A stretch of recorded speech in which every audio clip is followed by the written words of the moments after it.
Usually जब camera market के अंदर कोई एक नया कैमरा लॉन्च होता है तो उसके बारे में बहुत ही ज्यादा मिक्स्ड रिएक्शंस होते हैं ऑडियंस के, considering their price range, quality and their competition. ऐसे ही सोनी ने अपना एक नया कंफ्यूजिंग कैमरा लॉन्च करा है जिसका नाम है Soni FX2।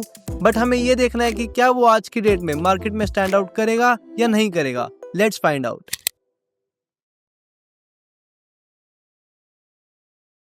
Hello everyone, finally video start करने से पहले मैं हूं विशाल, आपका फिल्म मेकिंग कंपेनियन। आप देख रहे हैं VS ग्राफिक फिल्म्स। अगर इस चैनल पे नए हैं तो सब्सक्राइब जरूर कर लेना और बेल आइकन को जरूर प्रेस कर देना ताकि तुमसे वीडियोस कभी मिस ना हो। अब अगर हम सबसे पहले स्पेक्स और चेंजेस की बात करें तो FX2 के अंदर हमें 33 मेगापिक्सल का BSI CMOS सेंसर मिलता है, जो सेम सेंसर हमें सोनी Mark 4 के अंदर भी मिलता है। बट ये चीज सोनी कंफर्म नहीं करता, बट लीक्स और रेंडर्स को देखा जाए तो कहीं ना कहीं ये चीज हमें पता चली जाती है। तो ये बात हम बोल सकते हैं कि जो FX2 है वो काइंड ऑफ M4 ही है, बट एक सिनेमा लाइन बॉडी के अंदर। इनफैक्ट अगर देखा जाए तो सिर्फ सोनी Mark 4 ही नहीं, हमें सेम सेंसर A7C2 के अंदर भी मिलता है। सिर्फ इसलिए मैंने चीज पहले भी मेंशन करी थी कि सोनी FX2 थोड़ा सा कंफ्यूजिंग कैमरा है, क्योंकि ऑलमोस्ट सारा लाइनअप उस बजट के अराउंड सेम हो चुका है, जैसे कि सोनी A7 Mark 4 या फिर A7C2, या फिर अगर हम सिनेमा लाइन के ऊपर है तो FX30 और थोड़ा सा बजट इंक्रीज करने के बाद FX3। Sony FX2 can shoot up to 4K 60 frames per second, but 60 FPS के अंदर वो 1.5x क्रॉप देता है, जो कि थोड़ी सी डाउनग्रेड बात है अगर हम FX3 से कंपेयर करें। देखो ऑनेस्टली अगर मैं बताऊं तो 4K 60 FPS with 1.5x crop बहुत लोगों के लिए एक मेजर डील है जिनको वाइड एंगल शूट करना होता है। अगर ये चीज तुम्हारे लिए प्रायोरिटी है तो तुम्हें FX3 की तरफ जाना पड़ेगा और तुम्हें थोड़े से और एक्स्ट्रा पैसे लगाने पड़ेंगे। बट देखो अगर मैं अपनी बात करूं तो मैं बहुत फ्रीक्वेंटली यूज करता हूं सुपर 35 मोड, जब मुझे ऑब्जेक्ट्स के क्लोजर जाना होता है और मुझे थोड़े से डिटेल शॉट्स चाहिए होते हैं,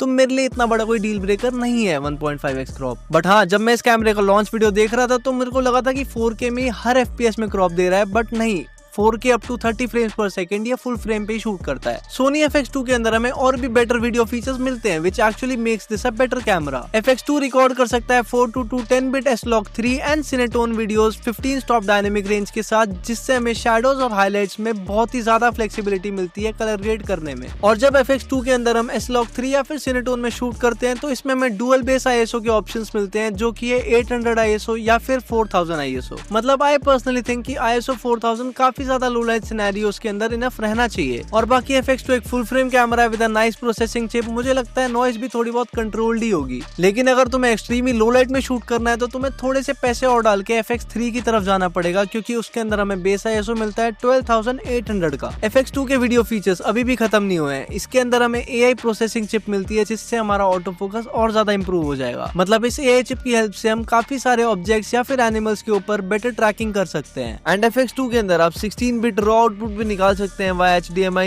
ये फीचर हमें A7 IV में नहीं मिलता। एंड अब अगर मैं बात करूं अपने फेवरेट वीडियो फीचर के बारे में तो मुझे डेफिनेटली इसकी ग्रिप बहुत ही ज्यादा अच्छी लगी। अगर मैं FX3 और FX2 को साथ में कंपेयर करूं तो मुझे लगता है कि FX2 की ग्रिप इन्होंने थोड़ी सी ज्यादा बड़ी करी है, जिससे हैंडल शॉट्स हम और अच्छे से ले सकते हैं। ये चीज मैं इसलिए पॉइंट आउट कर रहा हूँ क्योंकि मैं खुद हैंडल बहुत ज्यादा शूट करता हूँ, तो मुझे थोड़ा प्लस पॉइंट लगा इस कैमरे के अंदर। एंड सेकेंडली FX2 के जितने भी राइवल कैमराज हैं सबके अंदर हमें एक्टिव स्टेबलाइजेशन मिलती है, बट FX2 आता है डायनेमिक एक्टिव स्टेबलाइजेशन के साथ, जो कि ऑनेस्टली मुझे एक बहुत अच्छा फीचर लगा, क्योंकि जस्ट मैंने अभी बताया कि मैं हैंडल बहुत ज्यादा शूट करता हूँ। बट मेरे को लगता है कि इसके अंदर भी हमें थोड़ा सा एडिशनल क्रॉप मिल जाएगा, क्योंकि हाँ, अगर हम एक्टिव पे भी जाते हैं तो हमें एक छोटा सा क्रॉप मिलता है। तो आई वंडर कि अगर हम एक्टिव स्टेबलाइजेशन से डायनेमिक एक्टिव स्टेबलाइजेशन पे जाएंगे तो थोड़ा सा और एडिशनल क्रॉप मिल सकता है हमें। एंड प्लस इस कैमरे के नीचे तुम्हें एक नहीं 2 ट्राइपॉड स्क्रूज मिलेंगे, जिससे तुम्हारी स्टेबिलिटी बेटर होगी कैमरे की, अगर तुम्हारे गियर्स थोड़े हैवी हैं तो। और साथ ही हमें इस कैमरे के अंदर एक फीचर मिलता है फ्रेमिंग स्टेबलाइजर के नाम से, जिसमें तुम्हारी फ्रेमिंग नेक्स्ट लेवल स्टेबल हो जाएगी, ताकि तुम्हारा सब्जेक्ट बिल्कुल इस सेंटर में रहे। अब आते हैं सबसे बड़े चेंज के ऊपर जो हमें सिनेमा लाइन के अंदर देखने को मिला है, वो है FX2 का इलेक्ट्रॉनिक व्यू फाइंडर। और ये कोई नॉर्मल व्यू फाइंडर नहीं है, ये एक टिल्टिंग इलेक्ट्रॉनिक व्यू फाइंडर है जो 90 डिग्री एंगल तक भी चला जाता है। हाँ, अगर सोनी FX2 के अंदर इलेक्ट्रॉनिक व्यू फाइंडर दिया है, इसका मतलब है कि अब ये एक हाइब्रिड कैमरा है। मतलब इससे तुम फोटोज भी ले सकते हो अच्छी खासी, और तुम वीडियोस भी बना सकते हो। देखो अगर हम व्यू फाइंडर की बात कर रहे हैं तो इसके ऊपर ना बहुत ही डिफरेंट ओपिनियन है हर किसी का। मतलब कई लोगों को ये अच्छा लग भी रहा है, बट कई लोगों को नहीं भी अच्छा लग रहा। लेकिन अगर मैं अपना ऑनेस्ट ओपिनियन दूं ना, तो मुझे तो इलेक्ट्रॉनिक व्यू फाइंडर बहुत अच्छा लग रहा है। जैसे पुराने रेट्रो कैमकॉर्डर कैमरास में नहीं होता था, वैसा ही लग रहा है मुझे सेम। देखो अब ये व्यू फाइंडर होने की वजह से हम इस कैमरे से 33 मेगापिक्सल की रॉ स्टिल्स भी ले सकते हैं, बट ये कैपेबिलिटी हमें पुराने सिनेमा कैमरास में नहीं मिलती थी, उसमें फोटोग्राफी बहुत ही लिमिटेड थी। बट ये इलेक्ट्रॉनिक व्यू फाइंडर वाला स्टेप मैं अच्छा इसलिए बोल रहा हूँ क्योंकि जो हाइब्रिड शूटर्स होते हैं उनको इलेक्ट्रॉनिक व्यू फाइंडर की बहुत ज्यादा नीड होती है। इवन जो लोग मोस्टली स्लाइडर्स और ट्राइपॉड्स पे ज्यादा काम करते हैं जैसे कि मैं खुद भी EVF बहुत ज्यादा यूज करता हूँ। फ्रीक्वेंटली मैंने बहुत यूज करा है A7 Mark IV। Not just the sensor, हमें इन दोनों कैमरास के अंदर इलेक्ट्रॉनिक व्यू फाइंडर भी सेम मिलता है जिसके अंदर हमें 3.68 मिलियन डॉट्स मिलते हैं। इसका मतलब FX2 के व्यू फाइंडर में भी तुम्हें कोई कमी महसूस नहीं होगी। एक चीज और मिलती है हमें FX2 के अंदर जो इसको Mark IV से एक स्टेप ऊपर स्टैंड आउट करती है, और वो है FX2 के कूलिंग फैंस, जिसकी प्लेसमेंट भी हमें थोड़ी बेटर जगह मिलती है अगर हम FX3 से कंपेयर करें तो। मतलब सोनी ये क्लेम करता है कि ये काफी देर तक साइमल्टेनियसली रिकॉर्ड कर सकता है, बट ये चीज तो प्रैक्टिकल टेस्टिंग के बाद ही पता चलेगी कि इंडिया में जैसे दिल्ली, मुंबई ऐसी जगहों में कितनी हीट कंट्रोल कर रहा है और कैसा परफॉर्म कर रहा है। FX2 के अंदर हम इलेक्ट्रॉनिक व्यू फाइंडर यूज करके फोटोग्राफी तो कर ही सकते हैं, लेकिन सोनी ने हमें एक और एडिशनल फीचर दिया है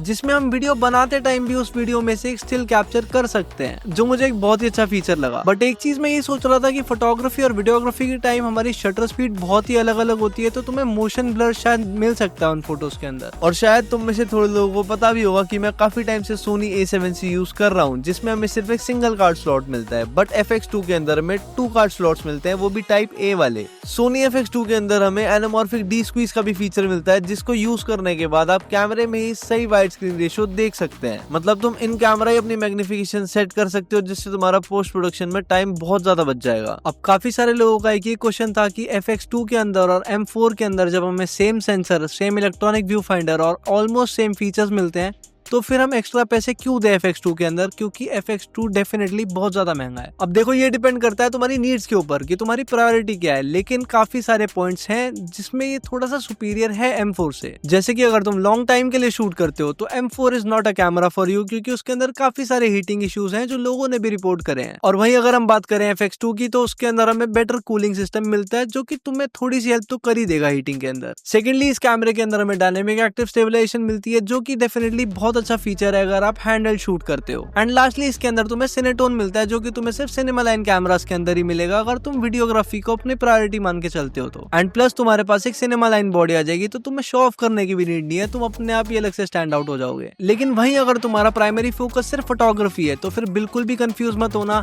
सीधा M4 की तरफ जाना, उससे तुम अपने थोड़े पैसे भी बचा लोगे और तुम फोटोग्राफी के साथ साथ वीडियोग्राफी भी एक हद तक कर ही लोगे। और वहीं अगर तुम्हारे लिए 4K 60 FPS with 1.5x crop बहुत ही बड़ी डील है और तुम्हें वो EVF कुछ ज्यादा पसंद नहीं आ रहा तो फिर तुम्हें एक्स्ट्रा पैसे लगा के FX3 की तरफ जाना पड़ेगा। मतलब मुझे ऐसी फीलिंग आती है कि M4 और FX3 का बिल्कुल हाइब्रिड मिक्सचर है कि तुम इससे फोटोग्राफी भी कर सकते हो और फिल्म मेकिंग भी कर सकते हो। अब वीडियो खत्म करने से पहले मैं खुद का भी पॉइंट रखना चाहता हूँ क्योंकि पर्सनली मुझे सिनेमा कैमरास बहुत पसंद है एंड मैं M4 भी बहुत ज्यादा यूज करता हूँ, बट स्टिल मैं इस कैमरे को एक अपग्रेड बोलूंगा अगर मैं Mark IV से कंपेयर करूं तो, क्योंकि आखिर में बात आके वहीं रुक जाती है कि तुम कैसे चाहते हो अपने कैमरे को परफॉर्म करना, तुम्हारी बेसिक नीड्स और प्रायोरिटी क्या है अपने कैमरे को लेके। एंड मैं ऑनेस्टली जानना चाहूंगा कि आपके क्या व्यूज है सोनी के FX2 के ऊपर। आई होप ये वीडियो तुम्हारे लिए क्लियर और हेल्पफुल रही होगी। बाकी कोई भी तुम्हारे पास क्वेश्चन है या फिर तुम कुछ भी ऐड करना चाहते हो इस वीडियो के अंदर तो कॉमेंट सेक्शन में जरूर लिखना।